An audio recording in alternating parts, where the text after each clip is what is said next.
Welcome to Kenton's videos. Enjoy the video. In this video, I will explain how to change a Ford Fiesta key fob battery. It's a simple process that you can do yourself in just a few minutes. You'll need a fresh CR 2032 coin cell battery, which is widely available, and a small flathead screwdriver. Having these two items ready will make the replacement smooth and efficient, getting your key fob working perfectly again. First, let's open the key fob. Many Ford Fiesta fobs have a small notch or seam, often near the keyring loop or where the emergency key is stored.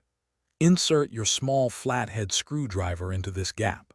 With a gentle twist, the two halves of the key fob should begin to separate. Take your time to avoid damaging the plastic casing. Now that your key fob is open, you'll see the old coin cell battery. Before removing it, pay close attention to its orientation, noting which side faces up. Use your small flathead screwdriver to gently lift and remove the old battery from its compartment.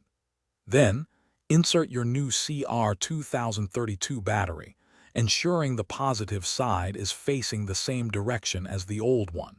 It should snap securely into place. With the new battery in place, it's time to reassemble your key fob.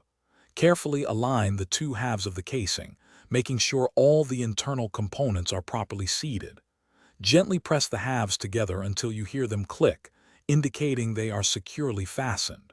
Finally, test your key fob by locking and unlocking your vehicle to confirm the new battery is working perfectly. You're all set. Thanks for watching. Consider subscribing if we helped you.